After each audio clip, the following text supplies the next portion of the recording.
Un peu trop de fans. Bonjour, bonjour à tous. Première émission de Tsar Wars,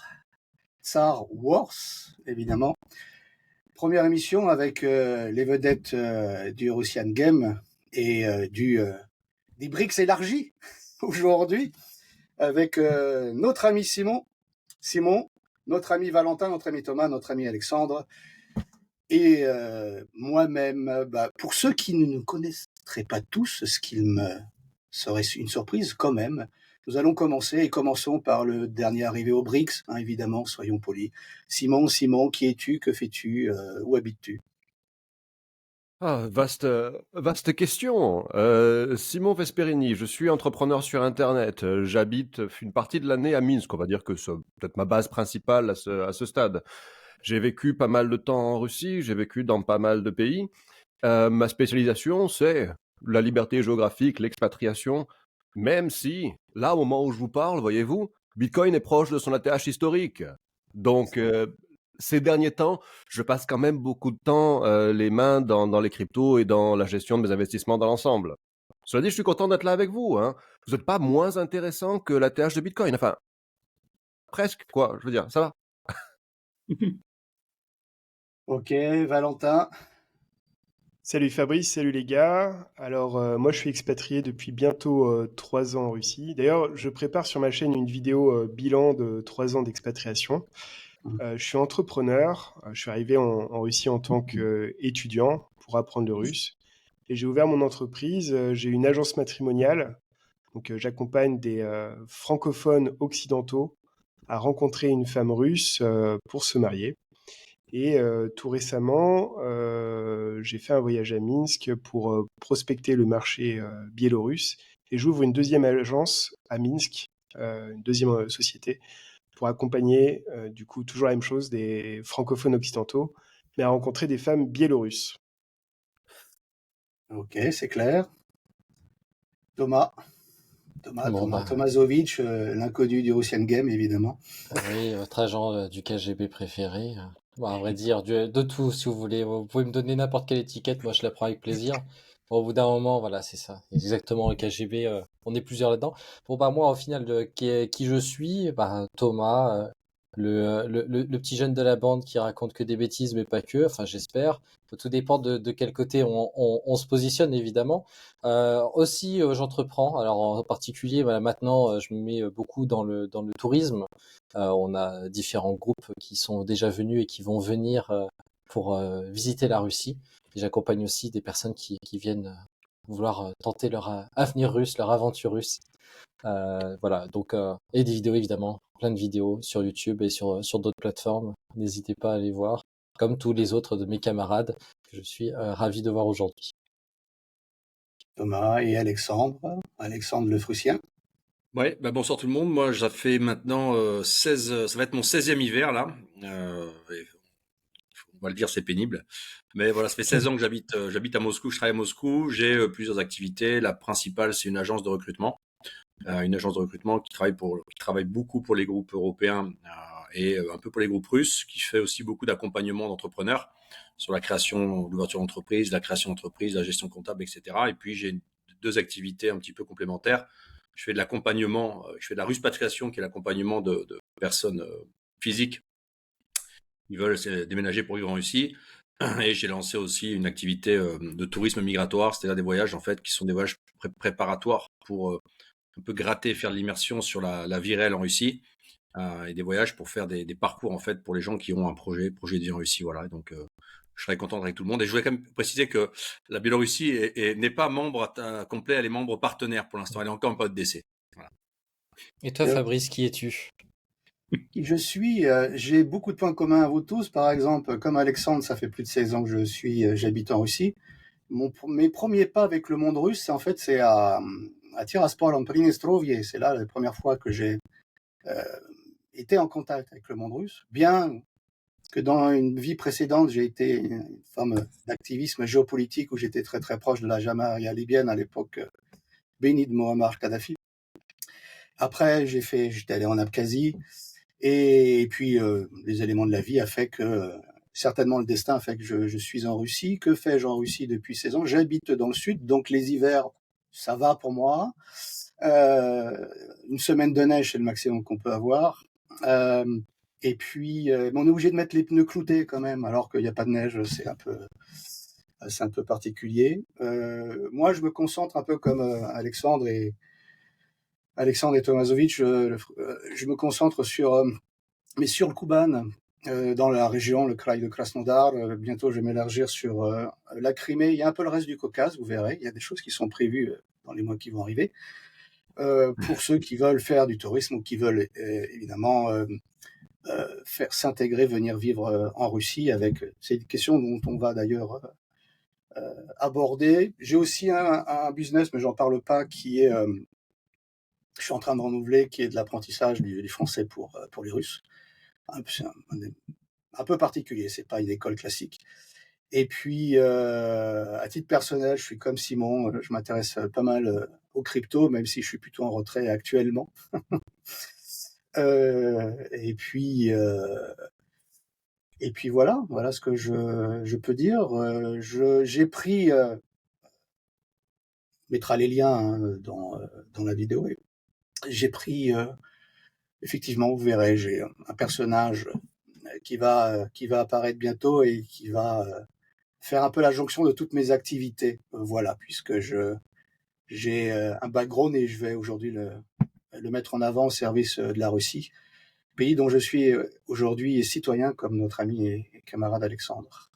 Et bientôt, j'espère Thomas, et bientôt Valentin, et un jour quand il rejoindra, quand peut-être un jour il y aura cet État unitaire, Moscou-Minsk, également notre ami et camarade corse, Simon. Voilà pour les présentations. On est ensemble, et qu'est-ce qui se passe ? C'est une commande du Kremlin, ou alors c'est simplement qu'en fait en Russie, on se libère un peu des scories du monde un peu franco-centré, et que la Russie est tellement grande, donc en fait, c'est plus facile de se rencontrer en réalité que de s'ignorer. Que pensez-vous de cette situation, le fait, Alexandre, que pensez-vous de cette situation ? Alors, se rencontrer en Russie, vu la taille du pays, c'est quand même compliqué, surtout qu'il paraît qu'à Krasnodar, l'aéroport est fermé. Mais j'ai vu qu'il y a des courageux comme Valentin qui ont pris le train et qui y sont allés. Donc, c'est que c'est faisable. 24 heures. 24 heures aller, 24 Tranquille. heures retour. Au moins, c'est précis. Oui, c'est une commande du Kremlin, bien sûr, mais on avait dit qu'on le disait pas, en fait.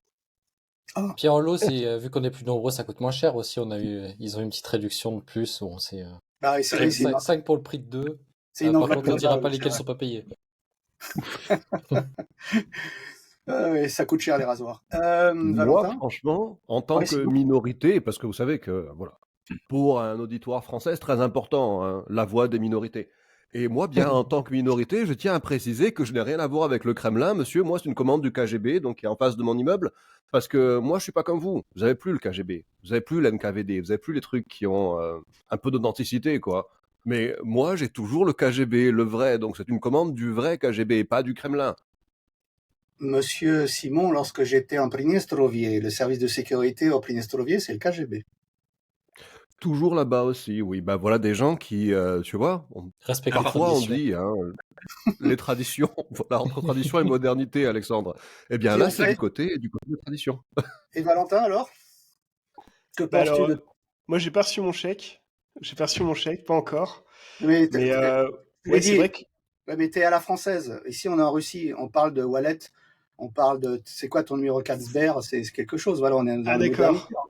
Ok, bah, je vais envoyer mon numéro de wallet alors. Ouais, Non, mais bah, c'est vrai qu'on a souvent l'occasion d'échanger ensemble, souvent par télégramme, mais je crois que c'est la première fois qu'on se rencontre tous en même temps, et c'est assez cool. tous ensemble.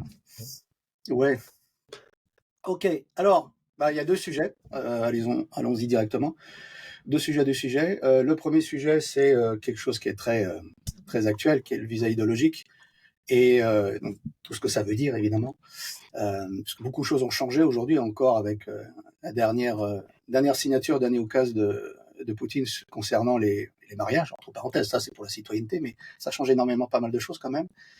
Et puis le deuxième sujet, ce sera évidemment, je le regarde, Quelque chose qui est plus international, ce sont l'impact des élections américaines sur le monde et sur la Russie et sur ce qui se passe à l'heure actuelle, puisque quand bien même on ne voudrait pas s'y intéresser, on est bien obligé, bien évidemment. Et c'est un sujet important puisque beaucoup de choses comme ce qui se passe, le SVO en ex-Ukraine, ou alors même les relations avec les BRICS ou les deux blocs qui sont en train de se constituer, c'est quand même un élément important. Donc, premier sujet, visa idéologique. Commençons. Moi, j'interviendrai toujours en dernier. Moi, ça s'affiche, c'est Alexandre, Thomas, Valentin, Simon, donc je le fais dans l'ordre. Donc, à tout bien, tout honneur, Alexandre. Tu as 3 minutes, s'il te plaît. Ouais, je vais tenter de faire court. Alors, les autorités russes ont fait un effort quand même. Là, on peut rien leur reprocher. Mais enfin, il y a une dimension complexe malgré tout. Le fait de venir en Russie, les papiers, c'est une dimension, puis il y a tout le reste.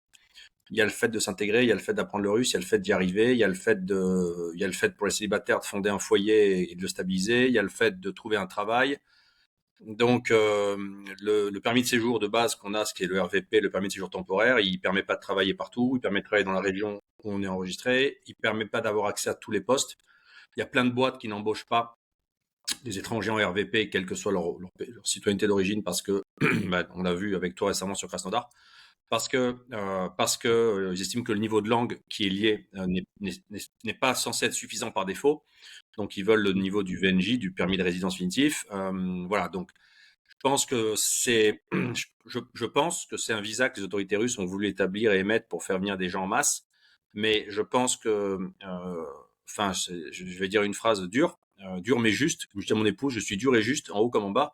Mais je pense que la Russie triera en fait. C'est-à-dire qu'en fait, malgré tout, malgré les papiers, malgré le permis de séjour, malgré le RVP, la survie sur les 3 premières années au niveau financier, se retourner, s'intégrer, arriver, se loger, enfin tout, hein, s'enregistrer, se loger, stabiliser sa vie en fait tout simplement et de prendre des marques, c'est quand même pas simple.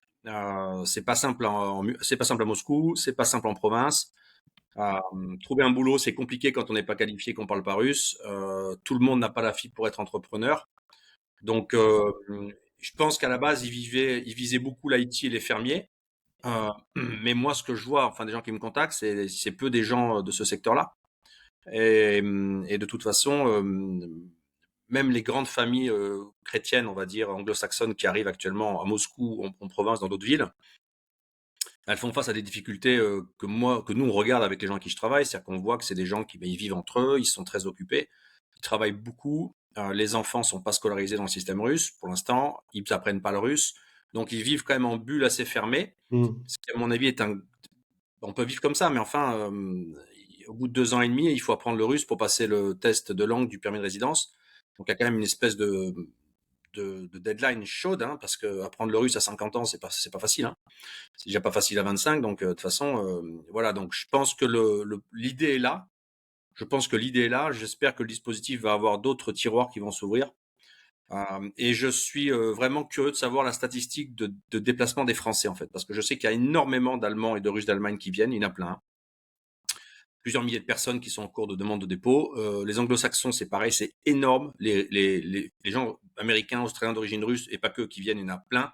Les plus nombreux, c'est les Australiens aujourd'hui, c'est incroyable, ils sont devant les Américains. Surprenant. Les Français, moi j'accompagne là de douzaines de personnes. Je sais pas combien dans la campagne de Thomas, mais voilà, on n'est pas à des milliers, quoi. Alors peut-être que ça va être plus long, peut-être que les Français sont plus longs à se déclencher, peut-être que c'est plus compliqué, peut-être que chaque peuple va réagir différemment. Je pense que c'est un super projet, c'est une super idée. Je pense que ça a été lancé super vite par les Russes et peut-être qu'ils n'ont pas affiné, à mon avis, certains détails d'application. Ok. Mais on va y arriver peu à peu, j'imagine. Thomas? Moi, je vais rebondir sur ce que dit Alexandre. En fait, c'est que on voit même, ne serait-ce que dans la rapidité, c'est-à-dire que le décret, quand il est passé de Vladimir Poutine, quand il a été signé, ça a mis quoi, presque 2 mois, quasiment, 1 mois et demi, avant que ça soit réellement effectif. Bon, c'est vrai que c'est la Russie. Bon, on a l'habitude, nous, parce qu'on y vit, on comprend aussi la mentalité, mais je rejoins totalement Alexandre sur le fait que oui, c'est beaucoup plus facile maintenant de venir en Russie via ce décret présidentiel, donc via ce visa et permis de séjour idéologique. Mais pour autant, rester sur place, c'est autre chose. Parce que ce que je crains, vraiment, c'est qu'il y ait des personnes qui voient ça, qui se disent bon bah je vais le faire tout seul, très bien, tout bien tout honneur. Vous pouvez venir en Russie et après il faudra rester sur place. Et c'est que c'est comme tout, c'est un pays qui n'est pas fait pour tout le monde.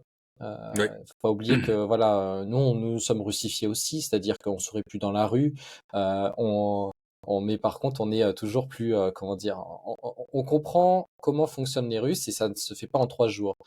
J'ai eu récemment des demandes d'ouverture de boulangerie, ce qui est quelque chose d'assez commun, il faut le dire, des personnes qui contactent. Mais ce que je leur dis, c'est que d'abord venez. Parce que certains voulaient tout vendre et venir directement, ce que je déconseille fortement. Il faut venir en voyage. Et là, bon, par exemple, dans les groupes ou dans les individuels que j'accompagne sur place pour du tourisme d'expatriation, on va justement dans les boutiques montrer aussi comment consomment les Russes, comment pensent les Russes, qu'est-ce qu'ils font. Parce que bon, on a tous des anecdotes par rapport au fromage français en Russie, j'ai envie de dire. C'est un très bon exemple. Voilà, on a des mentalités très différentes. Et il faut venir sur place pour le comprendre. Et je rejoins totalement Alexandre là-dessus. Évidemment que tout est différent. Mais ce visa est une bonne chose. C'est qu'avant, on galérait. Moi, je suis dans un cas où je suis passé par un diplôme rouge qui est on va dire un biais totalement décalé qui m'a fait venir en permis de séjour permanent directement. Mais autrement, c'était par quota, par mariage ou par enfant, ce qui est quand même très limité. Et surtout le quota qui est très limité. Là, maintenant, c'est plus facile, oui. Mais comme a dit Par permis de Alexandre, il travail. faut se préparer. Oui, oui, oui. Et après, il faut d'ailleurs trouver le boulot, parler Ah ouais. russe et savoir se positionner sur le marché du travail quand on a une recherche de travail. Par contre, pour les retraités, c'est génialissime. C'est vrai. Valentin? Euh, oui, alors moi je peux témoigner parce que finalement ce processus, je l'ai entamé en Russie. Moi je suis arrivé en tant qu'étudiant, donc j'ai pu renouveler mon visa d'étudiant. Donc j'ai eu un premier visa d'étudiant d'1 an que j'ai prolongé d'1 an. L'université a été assez cool, mais c'est assez standard. Ceux qui viennent avec la bourse pour étudier en Russie, on leur donne une deuxième année sans problème. Et j'ai fait ce processus de demander un titre de séjour provisoire, donc un RVP, dans les quotas. Et c'est un processus qui est compliqué. Moi, j'ai fait 7 allers-retours à Sarajevo, pour ceux qui connaissent, pour enfin avoir mon RVP. Donc, pour ceux qui auront la chance de faire un dépôt de visa idéologique, bah, ils vont se soustraire de toute la partie quota. Et c'est compliqué, c'est une vraie loterie. Je pense qu'on peut comparer ça un peu à la green card aux US. Donc, moi, je pense que le visa idéologique, c'est une super porte d'entrée pour la Russie pour ceux qui sont motivés. Mais je mettrais le même bémol qu'Alex et Thomas. C'est que effectivement, la Russie, c'est pour les gens qui sentent vraiment dans leur trip, quoi. C'est pas fait pour les touristes. Et les gens qui sont déterminés, ils n'ont pas attendu le visa idéologique pour venir en Russie. Et ça risque effectivement d'amener des gens qui sont pas faits pour la Russie, qui repartiront parce que ça marchera pas pour eux. Mais pour ceux qui sont déterminés, ça simplifie la procédure et ça leur fait aussi une économie d'argent, hein, faut pas se le cacher. L'expatriation, ça coûte du pognon. Et le visa idéologique, c'est une manière économique d'amorcer le processus d'immigration en Russie. En gagnant beaucoup de temps, oui. Oui, oui, oui. Totalement Alors, d'accord. Simon, qui est dans un cas particulier, puisqu'il vit dans un autre monde, la dernière dictature d'Europe, selon Ursula et ses amis. Toi, habitant en Bélarus, en Biélorussie, la Russie blanche, prenez pas au premier degré, hein, les haters. Donc, que penses-tu, que vois-tu, puisque l'immigration, l'expatriation en Biélorussie est un peu différente quand même. Je rejoins en fait ce qu'ont dit les 3 précédents intervenants, mais je vais être ouais, sans doute plus peut-être plus tranché encore. J'ai peur que Ouais. le visa idéologique vous attire des cassos, voilà, sans détour. Donc c'est ce que vous Avant, voulez dire en fait. oui, voilà, mais donc tu vois, avant, alors à l'époque où je vivais en Russie, je connaissais pas d'expatriés. Une fois, j'ai fait la connaissance d'un mec qui venait de Californie, on était copains, mais voilà, je connaissais aucun Français expatrié. Aujourd'hui, depuis ces dernières années, bah, parce que voilà, on est là, on se connaît et on connaît d'autres gens par le biais d'Internet, tout ça. je constate que les Français expatriés en Russie, du moins ceux que j'en vois et dont vous faites partie, sont en général des gens de qualité et des gens qui ont un parcours, qui ont des études, qui entreprennent, qui font leur vie en fait. Et je constate d'un autre côté que ça, c'est dû au fait qu'il y avait une barrière à l'entrée, une barrière élevée. Si tu passais par les quotas, bah, c'était la galère et c'était la loterie quelque part. Sinon, bah, si tu te mariais, c'était éventuellement la loterie et éventuellement la galère et ça coûtait cher dans tous les cas. Ouais. Sinon, le biais de l'emploi, oui, c'est ça qui coûte le plus cher, ouais. Le biais de l'emploi, bah, voulait dire que tu avais des capacités recherchées, que tu avais des diplômes, tu étais pointu dans un domaine, ou sinon ça voulait dire que tu étais self-employed. Et donc, tu étais capable de créer ta société comme Valentin et puis de la faire tourner. Donc, c'était pas accessible à n'importe qui. Le Bélarus avait, maintenant c'est différent, maintenant le Bélarus est, je pense, plus dur d'accès que la Russie, d'un point de vue de l'obtention de ce titre de résidence. Mais à l'époque, le Bélarus était plus accessible que la Russie et attirait bah, plus facilement des cassos. Je ne veux pas dire qu'il attirait que des cassos, Dieu merci, loin de là, mais il en attirait beaucoup plus. Et j'ai peur qu'il y ait beaucoup de gens aujourd'hui en France qui se vendent le rêve de tu vois, je suis en France, j'ai une vie de merde, mais c'est à cause de Macron, tu vois. Quand je serai en Russie, cette Russie que j'ai jamais vue, mais qui doit être idéale, eh ben là-bas, j'aurai la vie que je mérite. Et j'ai peur que, vous l'avez dit, hein, mais j'ai peur que ce soit vraiment la douche. Le mec qui va se trouver à Moscou, qui va se dire qu'avec ses 1 000 € par mois, franchement, il va être le king, il va se lever des gonzesses et tout. Et en fait, il va être le clochard du quartier, quoi. Donc, est-ce que je vois ça d'un bon œil? Non, pas vraiment. Mais voilà, je Dans suis pas l'autre, t'as gentil, hein. raison, ouais. Beaucoup de rêveurs, mais pourtant, il y en a quand même quelques-uns qui vont pouvoir, n'ont pas eu la possibilité de venir facilement, qui vont pouvoir se déplacer facilement en Russie aussi. Bah, Je suis d'accord Oui, avec toi sur le fait qu'il y a j'oublie énormément de cela. rêveurs, c'est pas ce qui manque, hein. Mais maintenant, ayant donné votre avis, je vais donner le mien qui vous rejoint. non, t'as pas le droit. En quelque Vas-y. sorte, si.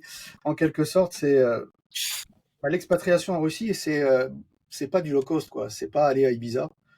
Moi, j'ai toujours dit la Russie. Alors, je le disais généralement plus d'une manière un peu peut-être triviale pour certains, que c'est un filtre à con. Alors, pourquoi? Parce que il faut du caractère, il faut de la volonté, il faut de la résilience, il faut vraiment le vouloir. Même si le visa Idojo qu'aujourd'hui facilite énormément, c'est le premier pas, mais vous avez après tout le travail. Vous devez apprendre le russe, vous devez euh, subvenir à vos besoins. Donc il y a beaucoup de choses qui doivent se préparer en amont et il ne faut pas se mentir à soi-même. Si on a un mal-être qui est compréhensible, il y a plein de choses en France, en Belgique, enfin, en Europe occidentale qui vous posent problème, mais si vous n'avez pas résolu ces soucis avant, la Russie ne va pas les résoudre non plus. Vous allez les emporter avec vous. Et c'est pour ça que c'est exigeant. Mais cette exigence que la Russie, pas la Russie, le pays, mais l'institution, le pays en lui-même, la société, parce qu'il y a des bons et des mauvais côtés. Et la Russie, c'est un pays dur. Mais lorsque vous arrivez à vous adapter, et ça, c'est vraiment faire il faut sortir du matrixage. On vient avec vous avez tous eu des gens qui viennent et je ne comprends pas les Russes, mais leur grille d'analyse, c'est une grille d'analyse. En France, on fait comme ça. Oui, mais t'es pas en France. Oui, mais c'est pas logique. Ben oui, c'est pas la même logique. Est-ce que c'est bien ou mal? Mais c'est pas une question de bien ou de mal. C'est comme ça. Soit tu fais le roseau, soit c'est pas fait pour toi. Et comme tout expatrié ou immigré dans un pays, si tu te sens pas bien, ben tu pars. C'est simplement. Tu ne peux pas arriver en disant ah ouais, la langue elle est difficile. Oui, ceci, oui cela. Ben, écoute, si à un moment ça ne va pas, faut partir. Oui, la Russie est exigeante. Oui, il y a beaucoup d'obstacles. C'est pour ça que lorsqu'on arrive à tous ces obstacles, là, véritablement, et qu'on a réussi à faire le switch de l'ancien système, si on parle que de la France, où tout est négatif, l'ambiance, voilà, et que vous arrivez à prendre que le côté positif de la Russie, ben voilà, mais c'est évident qu'il faut savoir un peu reculer, il ne faut pas venir sans avoir vu la Russie auparavant. Alors certains vont dire oui, vous nous vendez votre tour touristique. Oui, oui, oui, tout à fait, mais parce que c'est essentiel. Si vous venez dans un pays que vous connaissez pas, c'est l'Europe, oui, la Russie, c'est l'Europe. Oui, les gens de l'extérieur, ils vous ressemblent, mais pas là-dedans. Pas là-dedans, et la société, pas du tout. La Même Russie, en c'est le pays interne, des parce que extrêmes. Krasnodar et Moscou sont deux villes, par exemple, totalement différentes. Ça, tu peux nous le dire. Bah, tu viens pas à Krasnodar pour l'architecture, ça c'est une évidence. C'est pas Saint-Pétersbourg, c'est évident. Mais la, on peut pas sentir si on vient 2 jours, 3 jours à Krasnodar, on peut avoir une petite idée. C'est comme on va à Moscou, on va dans le centre, ouais, on a une petite idée, mais la vie en banlieue, c'est pas la même chose. C'est pas la banlieue française, évidemment, mais ça, on aura l'occasion certainement dans d'autres émissions d'en parler. Mais oui, c'est autre chose. Et puis, les Russes se ressemblent énormément plus que dans les régions françaises, en réalité. Mais il y a, en même temps, puisque vous avez toujours une contradiction chez les Russes, vous avez, ici, c'est souvent des gens, la Russie, c'est la neige, etc. Ici, il n'y en a presque pas. C'est très rare. Quand mes enfants, ils voient la neige, ils sont contents, ils essayent de faire un bonhomme de neige, c'est difficile, il n'y en a pas beaucoup. Donc, c'est vraiment tout à fait différent. Puis la notion du temps dans ma région, bon, t'es dans le sud, hein, t'es pas dans une ville urbaine qui va à 100 km/h. Hein. Ici, c'est no problem tomorrow. Hein. Donc, il faut savoir s'adapter. Mais il y a tellement de choses. Et je terminerai là-dessus pour moi, pour mon intervention. C'est vraiment comme les montagnes russes. Entre parenthèses, les Russes disent montagnes américaines. Il y a que qui disent ça dans le monde. On dit toujours montagnes russes. C'est vraiment émotionnel. Vous pouvez avoir des trucs comme d'ailleurs l'âme russe. Hein. C'est euphorique, dépression. Euphorique, dépression. Bon, l'histoire, la géographie, le climat, tout ça explique la chose. Mais la vie en Russie, c'est ça aussi. Mais en réalité, c'est qu'on vit. Alors, évidemment, des fois avec des souffrances, des fois avec des grands bonheurs. Mais la vie en France, c'est quoi? C'est une ligne. C'est l'égalitarisme. C'est comme aujourd'hui. Oui, il faut qu'il y ait de l'activité en France, donc on va taxer les grandes sociétés qui sont majoritairement à capitaux étrangers, donc ils vont rester en France. Bon voilà, c'est complètement loufoque à notre monde. Donc à titre individuel, oui, le visa idéologique, c'est vraiment un pas pour moi important, mais ça n'enlève pas le travail qu'il faut faire avant et surtout après. Euh, je dirais pas d'assimilation parce que ça prend longtemps, mais d'intégration professionnelle, d'intégration personnelle, ça peut aller vite si vous avez les bons conseils et vous savez quoi faire. Et surtout, apprendre le russe parce qu'il faut l'apprendre. Et plus on est vieux, surtout après 30 ans, il n'y a plus de synapses à nouveau, hein, ça se détruit dans le cerveau. Et donc ça, il faut vraiment une volonté. C'est pas la Russie, c'est pas le pays de l'assistanat. Hein. Vous n'avez pas le maman État qui, quand vous êtes étranger, vous avez aucun droit. Hein. C'est pas, vous n'avez pas de l'aide au logement, vous n'avez pas le RSA, comme certains m'ont déjà demandé en message privé. Et pour les droits sociaux, là, on fait comment? Rien, t'as rien du tout, mon gars. Donc ici, tu vois, c'est le côté. Ici, c'est l'Amérique, on va dire. On va dire ça comme ça pour lancer un petit peu le débat suivant. Si vous voulez conclure sur le sujet avant de passer au débat. Ouais, Moi, du coup. vas-y. Vas-y, ouais. Ok, j'y vais. Du coup, je voudrais rebondir sur ce que tu disais, Fabrice, sur l'idée d'abandonner son logiciel français quand on s'expatrie en Russie. Alors, Ouais. je vous poserai une question du coup à vous deux, à Fabrice et Alex, vous qui avez une longue expérience en Russie. J'ai pas dit vieux. Est-ce que vous, c'est un processus? Parce que, bon, moi et Thomas, par exemple, on est là en Russie depuis 3 ans. Bon, je sais pas pour toi, Thomas, mais moi, je sens que déjà mon état d'esprit a changé. Je me suis russifié sur pas mal de choses. Mais vous, c'est un processus qui a pris combien de temps? Est-ce que, avant de venir en Russie, vous étiez déjà en décalage avec le logiciel français et vous êtes retrouvé comme un poisson dans l'eau en Russie? Ou alors c'est un processus qui s'est fait sur le long cours après être expatrié en Russie? Alexandre? Alors, bon, mon cas perso, mais moi je suis arrivé, je pense, avec un esprit très franco-français en Russie. J'étais en désaccord moral, politique, humanitaire déjà avec la France. Donc de toute façon, j'étais en rupture. Mais, euh, mais je suis arrivé en Russie en étant franco-français. Enfin franchement, hein, moi c'est ce que je dis aux gens d'accompagne. Moi j'ai 16 ans de Russie. Moi je dis franchement que j'ai morflé. 16 ans de Russie, c'est dur. T'en prends plein la gueule. 16e hiver à Moscou, c'est pénible, quoi. Je connais pas un Hiver? Russe qui. Ouais, ouais, bah, ouais. L'hiver, c'est pénible. Soit à Minsk, à Moscou, l'hiver, t'en as marre au bout d'un moment, je pense. Tout le monde pareil, au bout de certain temps. L'administration, moi j'ai commencé en 2009, l'administration russe, c'était, Fabrice, t'as dû voir ça, c'était le bordel, hein. On a Ouais. morflé, hein. Je veux dire, c'était chiant. Moi après, bah, Fabrice, pareil, les enfants, l'école, le système scolaire. Moi, ma femme est russe de France. Je veux dire, on a mis 4 ans à comprendre le système scolaire russe, quoi. Et on est aujourd'hui dans l'incapacité technique, euh, structurelle de pouvoir accompagner nos enfants à l'école russe. Donc on est obligé de sous-traiter à quelqu'un qui est une prof accompagnante. C'est un détail. Mais voilà, nos enfants, ma femme étant russe de France, elle est quand même comme des relents français assez forts, nos enfants nous paraissent plus russes que nous. Mais après, c'est vraiment, pour ma mentalité propre, moi je sens que je suis vu comme le français par les Russes, ça c'est normal. Après, les Français que je fais venir ici, je me dis, mais si demain je dois repartir en France, comment je vais faire, quoi? J'ai l'impression que quelque chose s'est cassé au niveau des fréquences. Et ça aussi, c'est un truc, je pense, moi, je veux faire part d'un ressenti que j'ai sur les gens que j'accompagne. Il y a vraiment des gens très bien pour le coup. Mais il y a quelque chose. C'est qu'en fait, j'ai l'impression que le contingent idéologique qui veut venir en Russie, c'est un contingent qui, structurellement, anthropologiquement peut-être, il n'avait pas vocation à quitter la France. C'est des gens de droite, c'est des conservateurs, c'est des familles cathos, c'est des gens ancrés dans leur terroir, en fait. Et quand on voit les résultats dans les 10 dernières années des élections des Français à l'étranger, on s'aperçoit que la gauche, Macron, est très, très dominante. J'ai l'impression qu'il y a une espèce de séparation anthropologique où les gens qui ont une capacité d'aller à l'étranger bosser, expat dans une boîte, c'est plutôt des gens qui peuvent être un peu globalistes ou de gauche ou peu importe. Et que le contingent français conservateur de chrétien de droite, je sais pas comment on peut appeler, il a moins vocation à s'expatrier, mais c'est lui qui va aller dans le visa idéologique et je pense que c'est lui qui va avoir plus de difficultés justement à s'intégrer en Russie parce que je pense qu'ils ont vraiment une, une, un savoir-être comportemental franco-français et ça va être peut-être plus dur pour eux de devoir être à l'étranger. Et moi, c'est ce que je dis, enfin, c'est deux choses que je pense maintenant de plus en plus, c'est que le premier voyage de vie à l'étranger en Russie quand on est en France, c'est compliqué.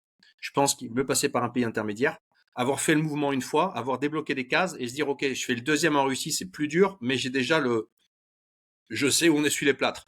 Et aussi, je pense que, je sais pas Thomas ou Fabrice, mais Simon, moi j'ai beaucoup de gens qui me disent, ouais, mais je pars pas encore, non, mais je finis ça, ah ouais, mais j'attends d'eux.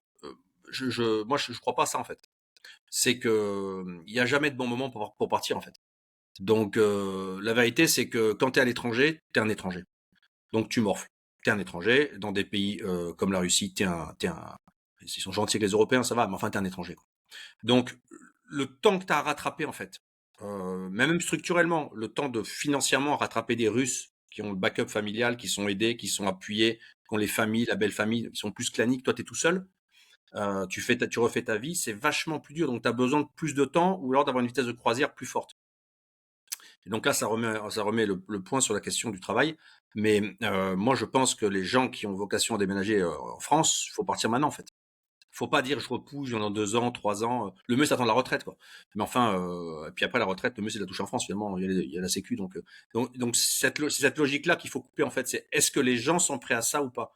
Et c'est dur parce que moi, j'en vois ici, ils ont des enfants en bas âge. Enfin, là, on a accompagné deux familles avec enfants. On a un couple qui vient d'arriver, la jeune fille est enceinte. Elle va faire sa grossesse en Russie, elle parle pas un mot de russe. Elle va faire l'hiver avec le bébé dans le ventre, chaud, hein. C'est des épreuves quand même. Donc je pense que faut pas que les gens sous-estiment. Parce qu'en fait, il y a un truc, j'ai l'impression que déménager, vous et moi, on l'a fait tous. On comprend maintenant ce que c'est. Les gens, je pense, sous-estiment peut-être ce que ça veut dire déménager en fait. Et, et pour rebondir, oui, déménager, moi quand je suis arrivé, effectivement, tout ce qui était la migration, par rapport à aujourd'hui, hein, même en dehors du visa idéologique, les démarches administratives, l'horreur. C'est très simplifié aujourd'hui, hein. Même si tu fais un VKS, même tout ce que tu veux.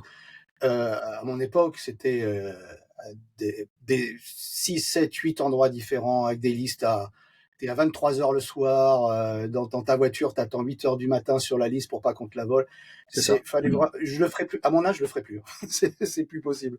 Mais c'était plus compliqué. Moi, le rapport par rapport à la Russie, c'est que j'ai, de par mon activité un peu, on va dire, d'activisme géopolitique, a fait que depuis très longtemps, j'avais déjà une vision internationale, je voyageais déjà un peu pas mal, en rupture à ce moment-là, évidemment, idéologique, etc., puisque je suis anti-américain primaire, secondaire et tertiaire, et pour moi, ma patrie, elle est de Vladivostok à Québec. Et donc, quand je suis arrivé en Russie, c'était presque une évidence. Moi, c'est un hasard, c'est vraiment pas un plan, hein. Je faisais du monitoring électoral, Prinestrovie, Abkhazie. Un jour, j'ai été dans le camp de jeunesse de Nachi, le mouvement de jeunesse à l'époque, pour éviter les révolutions oranges qui occupaient la jeunesse, et c'est là où j'ai rencontré la mère de mes enfants. Et donc, c'est comme ça que je suis arrivé en Russie. Et en quoi, moi, ça a été plus facile pour deux raisons. Il y a une des raisons, il y a positif et négatif. Ça dépend l'âge, la personne et le profil. La première raison, et il faut pas rigoler parce que c'est vrai, je suis breton et en fait, le caractère il y a un petit côté identique. C'est-à-dire que moi, dans le nord de la Bretagne, où je suis d'origine, quand tu as un étranger qui vient dans le village, les gens qui te regardent, ils se ferment tout de suite. Ils parlent breton d'ailleurs, alors qu'ils parlent français tous les jours, mais quand ils t'arrivent, ils parlent breton parce que tu es un étranger. Et après, quand tu es accepté, c'est open bar. Bah, c'est pareil aussi, c'est toujours l'histoire de la personne est froide, et on connaît tous ces histoires-là. Donc moi, ça m'a pas choqué. J'ai pas fait mon français rochon qui disait bah, pourquoi il sourit pas. Donc parce que moi je souris pas en général très peu, donc ça me va parfaitement. Et puis là, c'est le côté où il y a positif et négatif. Quand on commence, qu'on est tout seul, si on n'a pas vraiment une première expérience peut-être d'expatriation ou de voyage ou d'adaptabilité, peut-être effectivement qu'une grande ville telle que Moscou, c'est peut-être mieux pour commencer. Son entrée ou Saint-Pétersbourg, si on aime bien l'humidité. Mais si moi en province, ça a été un de mes avantages, c'est que j'ai pas été dans une grosse zone urbaine. Je vais habiter en région parisienne, j'avais pas envie de refaire la même chose. Et il y a le climat aussi, évidemment. Hein. Le sud de la Russie, ici, c'est top. Et donc ça m'a aidé. Et en plus dans la ville où je suis à Krasnodar, c'est vraiment des quartiers. Tu peux ne jamais sortir de ton quartier à la rigueur. Ça m'arrive des fois, moi, pendant un mois, je sors pas de mon quartier parce que j'ai pas de raison. Je fais tout à pied. J'ai aucune raison des fois de sortir. Et donc mon intégration, moi, elle a été plus simple de ce côté-là. Alors après, quand on vient, on est un nouvel expat. Si on n'a pas trop, entre guillemets, de problème, évidemment, on voit que le côté positif et on met le côté négatif un peu de côté parce que ça existe. Faut pas non plus, il n'y a pas de pays idéal. La Russie n'est pas plus idéale que l'autre. Elle est même peut-être plus dure que d'autres pays. Mais oui, je pense que on va, comme disait notre ami Simon, beaucoup de rêveurs vont venir. Beaucoup d'assistés qui pensent qu'avec le RSA ici, ils peuvent être des rois. Ben non, non, non. C'était le cas peut-être il y a 15 ans, ouais, encore, et encore. C'est plus le cas aujourd'hui. C'est plus le cas aujourd'hui. Et moi, je vois les gens qui sont autour de moi ou dans le quartier où je suis. Je vis pas avec des milliers des cents. Je vis pas en comptant mon argent non plus. Mais dans mon quartier, je suis presque looter prolétarien. Et pourtant, c'est pas. Je raconte pas des histoires. Oui, il y a des pauvres. Il y a plus de pauvres en Russie qu'en France. Et encore, ça se discute maintenant. Mais il y a aussi plus de gens qui ont de l'argent.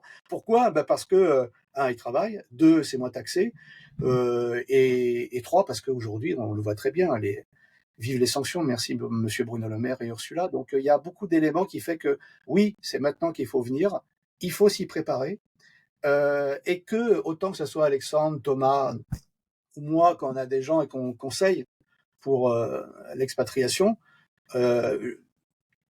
faut accepter que vous entendiez le discours qu'on vous dit. Et moi, j'ai déjà fait, je suppose que vous aussi, à des gens, je leur ai déjà dit, non, vous n'êtes pas prêts. Vous n'êtes pas prêts. Si vous venez, vous allez rater. Et ce genre d'expatriation, vous ne le refaites pas deux fois, en général, parce que c'est tellement dur la première fois que la deuxième fois, voilà. Mais ça vaut tellement la peine, puisqu'aujourd'hui, on le voit bien, il y a un nouveau mur qui est en train de se faire. Entre rester dans la maison des fous, on va dire occidentale, ou alors le Far East eurasien qui s'offre à vous, bon, je pense que le choix est vite fait. Et en plus, quand c'est dans l'optique de soit de créer une famille ou pour sa famille, c'est pas facile. Mais quand on a des enfants ou qu'on veut des enfants, on veut le meilleur pour eux. Et ben, ça s'appelle le devoir d'un père, le devoir d'un homme, et ça demande des sacrifices. Mais est-ce qu'aujourd'hui, vu la matrice intellectuelle ou alors les ondes mentales, je ne sais pas, qui existent en Occident, est-ce que beaucoup de gens en sont aujourd'hui capables et en ont la compréhension? Je ne crois pas.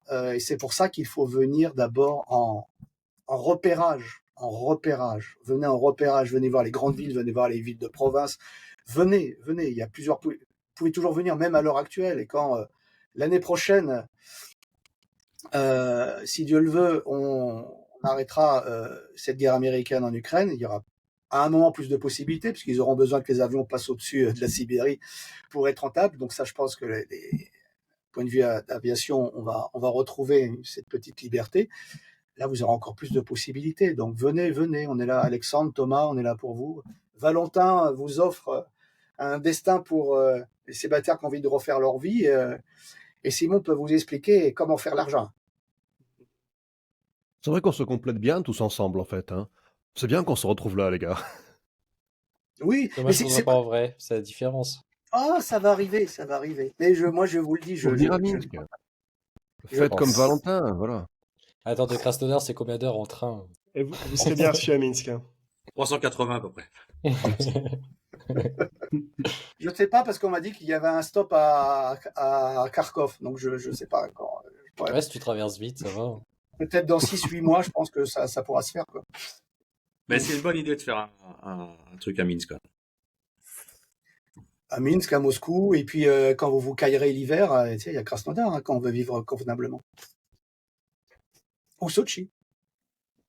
Ou Sochi. Amérique. Trump, Kamala Harris. Pour qui êtes-vous? Avez-vous une opinion? Celle-ci est-elle argumentée? Cela ne devant pas dépasser 3 minutes.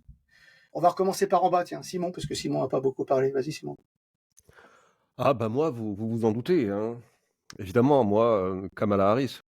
Parce que je la Logique. trouve la digne héritière de Joe Biden, peut-être la fille cachée de Barack Obama. Donc, moi, évidemment, Kamala Harris. J'aime beaucoup son programme Crypto for Black Men. Je trouve qu'il y a, il y a vraiment de la suite dans les idées. Non, pour moi, ces gens sont fous. Ces gens sont fous et ces gens sont dangereux. Et on a la preuve hein, avec bien la durée du mandat de Joe Biden. On a la preuve que ces gens-là sont dangereux. Personnellement, la politique américaine, elle m'intéresse pas. En fait, ce que je leur reproche, j'ai pas envie de le faire moi-même. Ce que je leur reproche, c'est de s'immiscer dans la vie politique internationale. Et de ce fait, est-ce que quelqu'un entend la sonnerie ou vous l'entendez pas? Oui. Si, Ouais, on si. entend. Vous l'entendez? Ah, Bon, eh ben, écoute, c'est une vraie émission, hein, voilà, c'est ça un va fait. faire Tu un livrer une cut, pizza voilà. ou c'est le KGB qui vient t'arrêter? C'est Non, la c'est bête du Kremlin. Vas-y. une demoiselle. C'est une pizza, une fille ou les agents de la sécurité? Au revoir. Les Les trois en trois en même même temps. temps, ouais, c'est ça. Ouais. C'est le livreur avec la pizza accompagnée.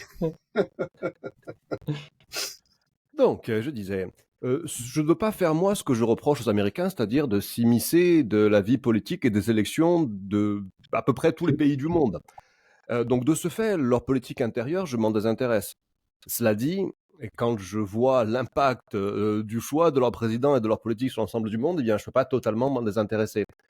Euh, j'ai espoir qu'avec Trump, bah, on ait peut-être une issue sur le conflit en Ukraine, ce qui est déjà une grande chose. J'ai espoir qu'on évite une montée des tensions à Taïwan avec la Chine. J'ai espoir peut-être même hein, d'un apaisement au Moyen-Orient, en tout cas qu'on n'avance pas plus loin dans l'escalade. Après, j'aime bien Trump pour son positionnement sur les cryptos.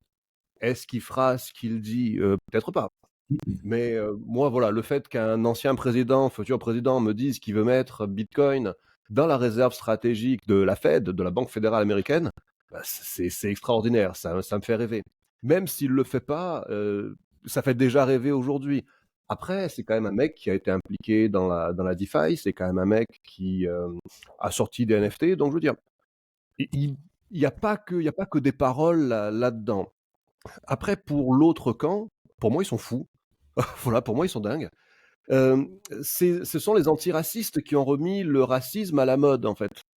Puisque aujourd'hui, on me dit ah ouais, mais il y a des gens, ils veulent voter Kamala Harris, tu comprends, parce que bah elle est noire et c'est une femme.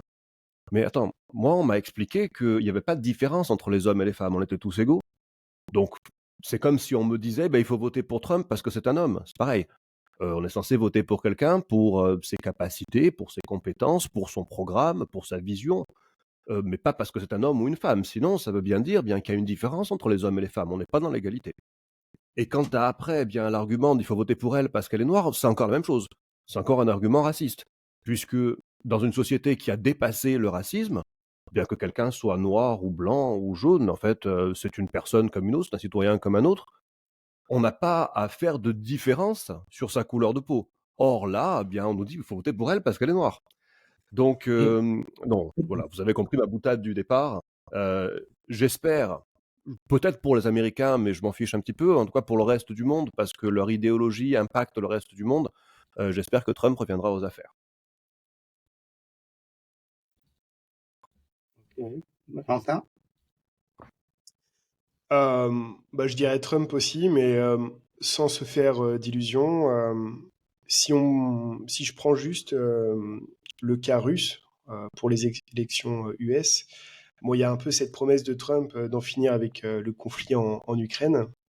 Mais bon, s'il passe et qu'il négocie, et que la Russie est disposée à négocier, je pense que Trump va être très dur dans la négo. Il va pas faire de cadeau à la Russie, loin de là. Donc, ouais, Trump tous les jours, mais c'est pas, dans mon cas, c'est pas l'amour fou pour Trump. Thomas C'est moins Zolich. pire. C'est moi, c'est ça? C'est à mon tour? Ouais. Évidemment qu'il faut soutenir Harris, parce que comme ça, au moins, ça nous fait du contenu nous, derrière, on peut rigoler. C'est des petites blagues en plus. Faut voir le côté positif dans tout, même dans le malheur de ces pauvres Américains. D'ailleurs, moi, je vais aller voter exprès là-bas, parce que dans certains coins, on peut même aller voter sans passeport, enfin, sans carte d'identité. Je me dis, pourquoi pas influencer, et voilà, on pourra dire, il y a des influenceurs du Kremlin qui essayent de faire voter Trump, parce que c'est aussi un agent du KGB, bref, on a tout le tralala habituel. Et évidemment que Trump sera plus pratique, entre guillemets, pour la Russie, mais il faut pas oublier que c'est lui qui a fait plus de sanctions contre la Russie aussi. On le vend comme ça parce que évidemment ça fait peur, évidemment les réflexions, on va dire un peu ad Hitlerum, directement Trump, si c'est le méchant, c'est qu'il fait il a tous les mauvais côtés de tout ça. Mais non, lui, il est très facile à suivre. Par contre, c'est ça l'avantage, c'est que Harris, on sait pas ce qu'elle va faire. Déjà qu'on ne sait pas ce qu'elle a fait, tout court, et on verra par la suite. Mais malheureusement, dans tous les cas, il n'y aura pas un gros changement entre les deux vis-à-vis de la Russie, même si Trump va plutôt aider, entre guillemets, la Russie, dans le sens où il va, comme a dit Valentin, pas faire de cadeau à la Russie, mais il va en faire beaucoup moins à l'Ukraine aussi. Ce qui peut changer la donne aussi. Mais bon, à partir du moment où les élections arrivent, déjà quand on voit que Zelensky a dit oui, d'essayer de faire entrer l'Ukraine dans l'OTAN avant le dernier jour de Biden, parce que de toute façon Biden va bouger, hein, c'était ce qui était sous-entendu, et surtout ce qui était sous-entendu, c'est une victoire de Trump.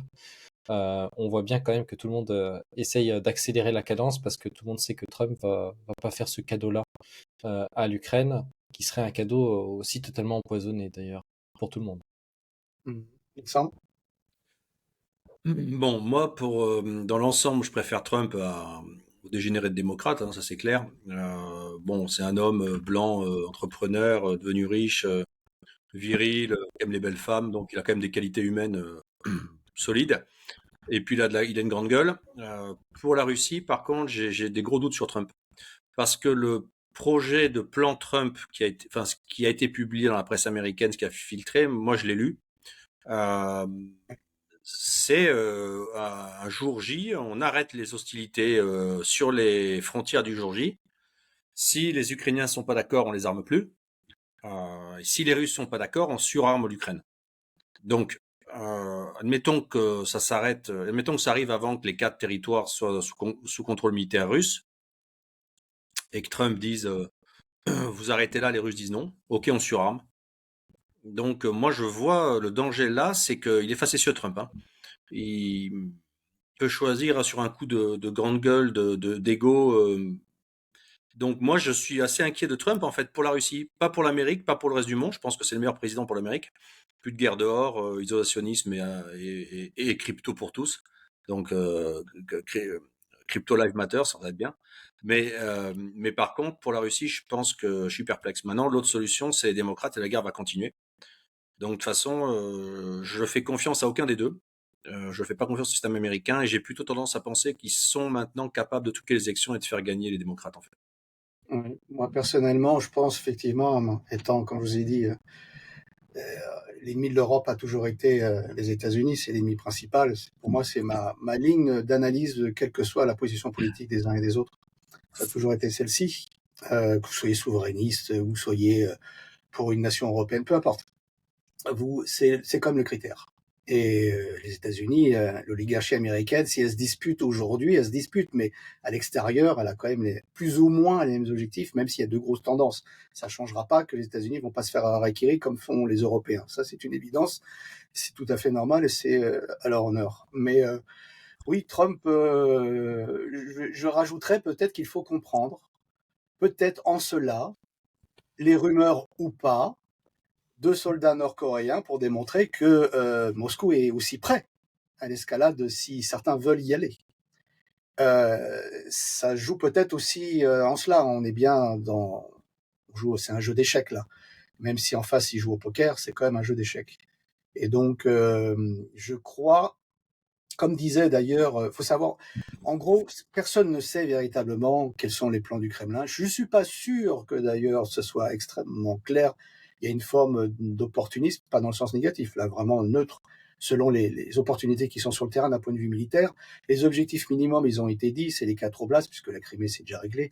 C'est les 4 oblasts minimum, neutralisation militaire de l'Ukraine, et puis respect des droits des minorités, donc des Russes et des russophones, en ce qui restera de l'État ukrainien. Ça, c'est le programme minimum. Mais on sait tous très bien, et même dès le début, ça a été indiqué, que si c'est juste un traité de cessez-le-feu et que en face, à Kiev, c'est toujours la junte de Kiev et qui continue à tous ces criminels bendéristes, c'est quoi si Kharkov n'est pas pris et ils vont pas continuer à taper Belgorod, et puis si on leur laisse Odessa, quoi, ils ont encore une possibilité de respirer et de se refaire, parce que c'est bien ça, hein, c'est dans ce que Trump ferait aussi, c'est il défend ceux qui viennent d'acheter les terres ukrainiennes pour pouvoir exporter. On exporte par la mer, on ne va pas exporter par la terre, ça coûte trop cher. Donc ils ont besoin d'Odessa. Sans Odessa, Kiev, c'est le Monténégro, quoi. Il n'y a plus rien. Donc, on peut se dire, oui, il faut que la guerre s'arrête, parce que humainement, c'est une horreur en Ukraine, pour les Ukrainiens, principalement. D'un autre côté, 1 an, 2 ans de plus d'efforts pour résoudre le problème définitivement, puisque de toute façon, toutes les sanctions ne seront jamais levées. On est bien face à 2 mondes, et ça pas du fait de la part de la Russie, mais bien ce que j'appelle moi l'axe américano-occidental. Moi, je me considère européen, pas du tout occidental, c'est 2 choses différentes. Mais donc, ouais, pour les Américains, Trump, oui, je serais américain, je voterais Trump, c'est une évidence. Même si je suis pas d'accord sur tout, mais les Américains votent Trump pas parce que des fois, le personnage, ils l'aiment pas, mais ils le connaissent. C'est un personnage télévisé, ils l'ont vu depuis des années et des années. Ils sont habitués, ils savent. L'autre en face, c'est un ectoplasme de Soros, quoi. Donc, bon, c'est pas bien intéressant. Qui avait répondu, je vais conclure, qui a répondu dessus, qu'on lui avait posé une question il y a quelques mois sur le conflit en Ukraine. Elle avait dit, mais vraiment, je paraphrase à vraiment à 2-3 mots près, c'était oui, alors un grand pays qui attaque un petit pays, c'est pas bien. Voilà, c'était son analyse géopolitique. Et donc, par rapport à cela, en étant extrêmement cynique, peut-être que Kamala Harris, c'est mieux pour la Russie finalement dans le conflit à l'heure actuelle. Mais ça veut dire qu'il va se prolonger, il va être plus long. Mais Poutine avait bien indiqué lorsqu'il est intervenu, on fait ça pour éviter des plus grandes pertes et des problèmes plus catastrophiques pour les générations futures. Donc, de toute façon, on fera avec ce qu'il y a, hein, on décide de rien. Hein. On ne manipule pas les élections comme certains en Moldavie ou d'autres voudraient le faire en Géorgie. Mais je pense que j'attendais ce conflit, et comme tout le monde en 2022, tout le monde a été surpris, personne ne s'attendait à ce qu'elle allait arriver. Mais moi, je le souhaitais parce qu'à un moment, faut qu'il y ait un stop. Et on le voit aujourd'hui avec les BRICS qui sont en train de se construire. C'est un long chemin, c'est pas un bloc uni contre un autre bloc uni, mais il y a un point commun, c'est vous n'êtes plus le centre du monde. Donc arrêtez, faites-le avec nous, un nouveau monde. Si vous voulez pas le faire avec nous, on le fera sans vous, c'est pas un problème. Et je pense que l'asile de fous et la secte d'Ursula, je pense qu'ils sont prêts à vivre dans leur monde. Quand vous voyez, tout le monde va rigoler quand je vais le dire, mais quand vous voyez les débats ou les reportages de LCI, voilà, moi, c'est affolant. La dernière fois que je suis allé en France, c'était en septembre, ça faisait 5 ans que j'étais pas allé en France. Je me suis farci LCI, j'ai pas pu tenir plus de 15 minutes, quoi. C'est pas possible. C'est même pas une histoire, tu as des opinions, tu es contre la Russie, si c'est argumenté, je pourrais les entendre. Mais là, c'est vraiment, tu es dans un autre monde, l'inversion accusatoire. Donc, personnellement, c'est facile à dire, ouais, je préfère Kamala Harris, ça va durer 2-3 ans de plus et puis on va réussir. Je suis pas sur le front, je suis pas militaire. J'ai pas des gens de ma famille, directement si, mais j'ai pas des gens de ma famille directe, bien que j'ai des amis qui soient sur le front, mais ça me touche pas directement, personnellement. Donc, c'est plus facile à dire qu'à faire. Bien que je suis allé plusieurs fois dans le Donbass, mais je vais y retourner, mais c'est assez compliqué, effectivement. Mais j'avoue, pour conclure, franchement, voir la tête de tous nos progressistes, LGBTistes, wokistes en France, ailleurs, les voir pleurer, ça va me faire, rien que ça va me faire plaisir. Et j'avoue que peut-être que je buvrai une Guinness, puisque moi, je bois pas d'alcool. Peut-être que je buvrai une Guinness, je me bourrai la gueule pour fêter ça, parce que ça vaut quand même le coup. Une fois dans une vie, voir tous ces petits pédants prétentieux de 3 arrondissements parisiens pleurer, ça me fera plaisir. T'as dit que tu voulais venir à Minsk, là, donc.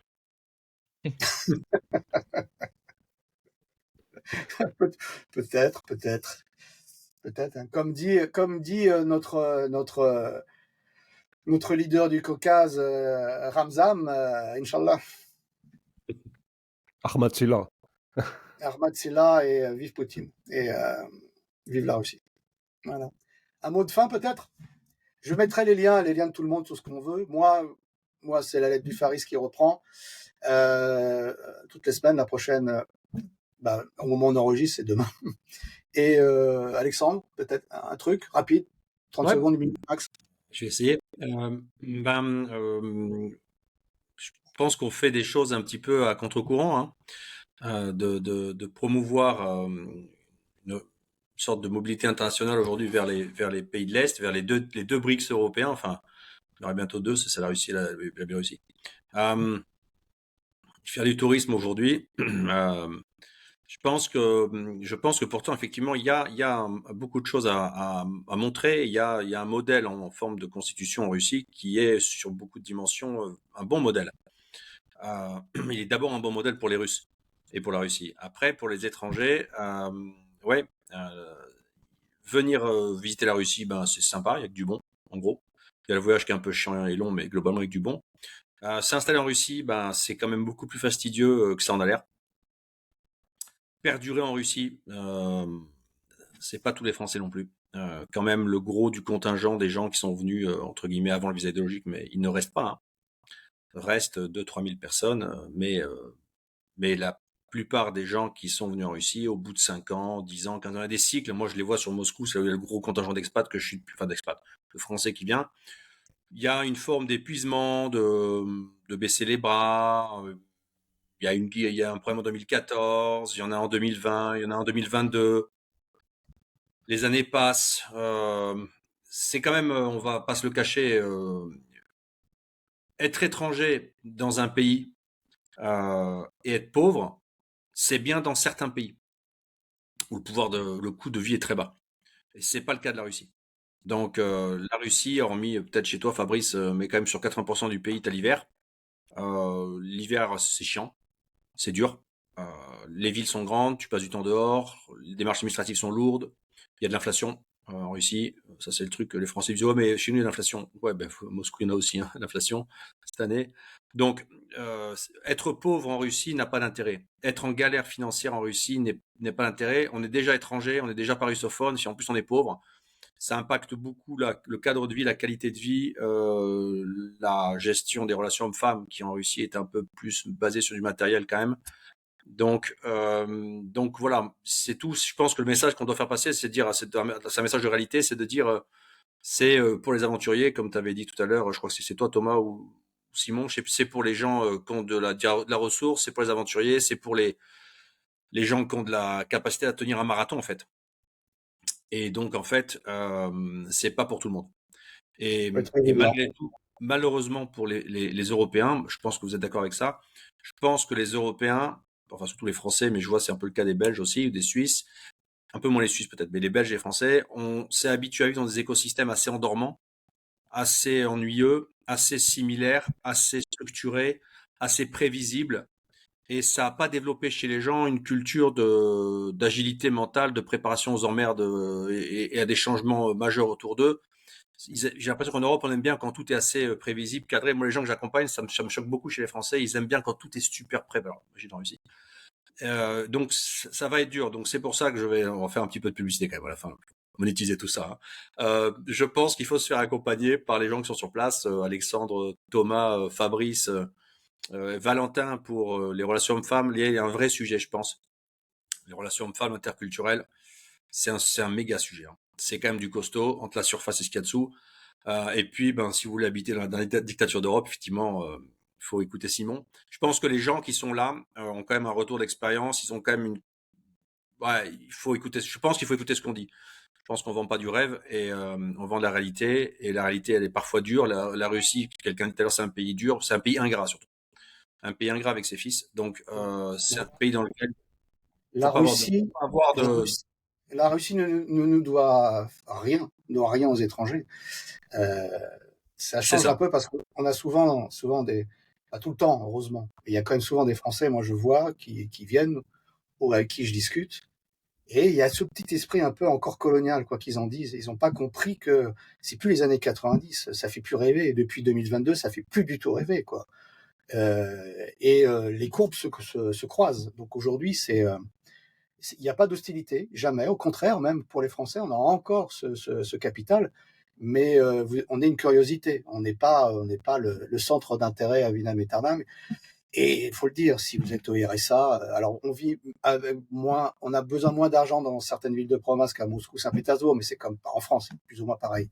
Mais si vous n'êtes pas solide financièrement, si vous n'avez pas de capital financier ou même humain, donc là, la résilience, c'est vraiment la volonté, la discipline, parce que la volonté, on peut l'avoir de temps en temps, des fois non, mais donc ça se compense par la discipline. Si vous n'avez pas ça, un objectif, et que vous ne savez pas vous battre, vous faites une course et puis les 3 derniers 100 mètres, vous ne voulez pas les faire parce que vous êtes essoufflé, non, non, non, vous y arriverez pas, vous y arriverez pas. Mais au moins, vous serez venu en voyage de repérage, et même si vous vous rendez compte que c'est pas pour vous, parce que ça peut ne pas être pour vous, même dans un premier on peut le voir, au moins les voyages touristiques, c'est déjà quelque chose qui sont, qui sont profitables. Parce que là aussi, franchement, Moscou, c'est formidable. Si on compare à Paris, il n'y a pas photo. Saint-Pétersbourg, c'est juin-juillet, c'est plus intéressant. Et puis, Krasnodar, c'est presque tout le temps. À part peut-être 3 mois, véritablement, où il fait gris, mais le reste du temps, c'est assez ensoleillé, Thomas. Bah ouais, bon, en tout cas, Moscou, il neige, mais il n'y a pas spécialement de pluie, hein. Moi, je vais toujours. Je dis toujours ça par rapport aux villes du Sud parce que il y a tellement de personnes qui me contactent en me disant oui, je voudrais vivre à Krasnodar parce que bah, il fait beau. Oui, mais il n'y a pas que ça. Ouais. Il n'y a pas que ça, Ouais. hein. Et les gens aussi sont un peu différents, faut le dire. Il y a plusieurs Russies. Ça se Bref, bon, voit. dans tous les cas, vraiment, alors, bon, on va tous se répéter les uns les autres, j'ai l'impression, mais je suis d'accord avec Alexandre, même si je suis pas autant pessimiste sur certains points, parce que moi, je suis de la génération qui est arrivée en Russie dans les moments les pires, tout simplement, l'après-Covid, et forcément avec l'opération militaire spéciale, il n'y a rien qui aide pour venir en Russie. Et pour autant, ça ne m'a pas empêché de réussir à trouver du boulot, à faire mon boulot. Et bon, c'est sûr que faut pas prévoir 35 heures semaine avec un chômage qui tombe derrière, un RSA ou quoi que ce soit. Faut... Parce que c'est vrai que bon, on a tous reçu, je suppose ici, des messages sur ça. Il n'y en a pas en Russie. Ou la retraite. Dans quel monde vous vivez où vous n'avez pas cotisé dans un pays et vous avez demandé? C'est même plus du colonialisme, là, c'est un autre niveau. Bref, dans tous les cas, vraiment, faut, pour la Russie, pareil pour tous les pays du monde, j'ai envie de dire, Biélorussie ou n'importe où. D'ailleurs, au niveau des BRICS, il y a la Serbie aussi qui est intéressée en Europe. Mais bon, après, Yougoslavie, on va rigoler. Mais c'est, il faut vraiment voir, en fait, on est tous différents et c'est important de le prendre en compte parce que, oui, cette mentalité, disons qu'on a de Français, même si on l'aura toujours en soi, de toute façon, on sera toujours un étranger dans des pays comme ça. Et puis bon, il y a son charme et ses difficultés, c'est certain, mais il faut venir sur place pour comprendre. Vraiment venir. Et c'est sûr que si on est ric-rac en France, on va être encore plus ric-rac en Russie. Euh, Avec la meilleure volonté du monde, on peut réussir en Russie. Mais ça faudra pas compter ses heures, faudra pas compter le stress, faudra pas compter les hésitations. C'est un pays qui n'est effectivement pas fait pour tout le monde, dans le sens où c'est beaucoup plus dur au départ. Mais c'est ça qui est l'âme russe et qui en fait tout son charme aussi. C'est qu'une fois qu'on a réussi, on est très content ici. Et qu'on est installé, ça va prendre 2 ans, 3 ans, des fois plus, des fois moins. Mais il faut être prêt. Il faut pas s'attendre à ce que Poutine vous donne une Anastasia qui arrive avec les clés de la villa, les clés de l'appart, la voiture. Alors, là maintenant il y a des belles voitures russes, hein, donc il y a Mhm. du niveau. Mais voilà, faut vraiment pas s'attendre à être spécialement aidé. Voilà, c'était mon dernier mot. Tu, C'est le mot de la fin, t'avais pas. Jean-Pierre. Ouais, je vais refaire, mais rapide là vraiment. Alexandre, donc c'est quoi ton actu 30 secondes?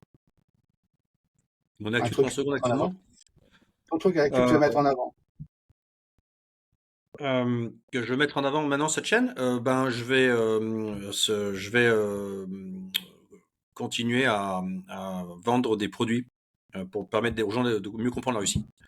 Je pense que c'est utile et je vais faire des voyages l'année prochaine et je vais continuer à accompagner les gens pour venir en Russie. Et je vais surtout, je vais faire un espèce d'abécédaire de toutes les erreurs que moi je vois et que j'ai vues sur les 2 dernières années à peu près avec les gens que j'ai accompagnés. C'est-à-dire, je vais faire en fait un espèce de guide, le guide du routard, mais un guide de toutes les erreurs qui, à mon sens, sont celles que les gens avec qui j'ai passé du temps, à qui j'ai parlé, font et qui risquent d'être des erreurs pénibles en fond, en profondeur, pour réussir leur projet réussi. Ok. Thomas? Alors moi, j'ai encore, là par exemple, je viens de finir il y a un groupe qui est venu visiter la Russie. Alors c'est pour les touristes comme pour les gens qui pensent à une expatriation, hein. C'est pour tout le monde, c'est juste qu'il y a deux programmes différents. Mais voilà, le tourisme en Russie, ce n'est pas impossible. Oui, il y a des avions qui vont en Russie, mais avec escale. Rien n'est impossible. Même l'hiver, vous pouvez venir. Il faut juste un peu venir un peu plus de vêtements chauds. Mais justement, c'est autre chose à voir, c'est tout aussi sympa. C'est ça, et puis je continuerai à faire des vidéos pour montrer la vraie vie en Russie, ça ne vous inquiétez pas. Voilà, je pense Ok. que j'ai tué les 30 secondes. Ok. Valentin, c'est quoi ton actu? Profites-en. Alors, mon actu, il y a une vidéo qui va sortir sur ma chaîne avec une interview de Simon. Ça va sortir cette semaine.